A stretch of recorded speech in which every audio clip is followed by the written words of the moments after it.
Okay, this is Orlando Wilson. And what I want to talk about in this video is something which I see as being a problem in the close protection business, executive protection business. And that's where people don't understand the difference between low profile protection and high profile protection. Everybody just seems to think, or a lot of people seem to think, there's just one way of doing things. You know what? I've been in this business now 35 years. And I'll tell you, there isn't one way of doing things. There's multiple ways of doing things. And if you come up with new ways of doing things and they work, power to you. Now, I think one of the biggest problems is a lot of training providers are just churning out high profile protection, etc., PSD courses, which really are completely irrelevant to what's going on in the world today. They were relevant when there was big contracts in Iraq and Afghanistan. But I think these days PSD work and people running around with plate carriers and assault rifles, it's a thing of the past. It's a fantasy. The trouble is a lot of people are teaching high profile government techniques that work for people protecting politicians, etc. For those that are going to go and work in the commercial sector. It's a completely different world. To start with, those providing government protection, high profile government protection, say to presidents, etc., politicians, they're government agencies. They have the right to arrest people. They have authority. In the commercial close protection business, you have no authority. And a lot of times the authorities look upon you as being suspicious to start with. The other thing is a lot of people, and I think one incident that highlights this is the attack on Arnold Schwarzenegger in South Africa a few years ago. His protection team, if you look at that incident, and I've got videos, those videos are up on the Risk Inc. blog. His protection team was doing as they were trained, watching the hands of those around him, but they weren't paying attention to what's going on 360. So again, a lot of these government protection techniques work, but what people forget, a president, a politician might have 5 or 6 guys with them. But in addition, if they're doing things properly, they're going to have how many other undercover people around them providing an extra ring of protection. So this is where high profile techniques work in conjunction with low profile techniques and vice versa.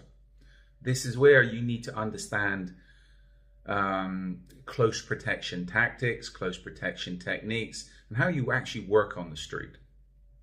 A lot of how you employ low or high profile techniques, tactics, depends on the threat assessment, depends on the environment you're working in.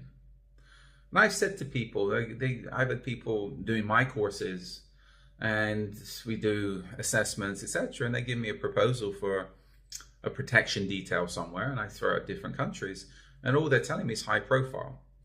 I tell you now, if you turn up in a lot of countries as private security, and you start doing high profile protection techniques and giving it the black suit, the shades, the white shirt, and the black tie BS, you know what I mean? The cops will be on top of you very, very quickly. 1, you've got no legal authority. 2, you're identifying yourself to the bad guys, which a lot of people do. And 3, I think a lot of guys think, oh, we're big tough guys because we're bodyguards, we're this, we're that. You know what? It's complete and utter BS. If you think you're a tough guy and you think you can push people around, okay, that might work in some parts of, let's say, Europe, where to be honest with you, crime has got out of control, but the legal authority of security personnel, etc., has declined big time, what you can and cannot do. You start pushing people around in, say, London, you'll get arrested. If you do that in other parts of the world, somebody will just stab you, somebody will just shoot you. Yeah, so this is where I think a lot of people have got the misconception that in the close protection business, you got to be a big tough guy, etc. You know what? It's easy for somebody to walk up behind you anywhere, stick a knife in your back, put a bullet in the back of your head, etc. And I tell my students, I tell my clients, you think about when you're out on the street, when you're out and about, how easy would it be for somebody to come up and just walk up behind you, put a bullet in the back of your head, put a knife in the back of your neck? It'd be simple. And this is where, from what I see these days, a lot of the supposed protection specialists, they can't protect themselves. They haven't got the basic knowledge of how to protect themselves. And the basic should be low profile, don't draw attention to yourself. If you're swaggering around being a tough guy and drawing attention to yourself, yeah, you can get away with it in Western Europe, but in a lot of places you're just going to be drawing attention to yourself, and from corrupt law enforcement, and also the bad guys. So it might look cool on social media. In reality, you're just going to get yourself screwed up, and I'm putting that very, very politely. Screwed up legally, physically, etc. Yeah, you're just a problem. So this is where high-profile techniques can be used, but in conjunction with low-profile techniques.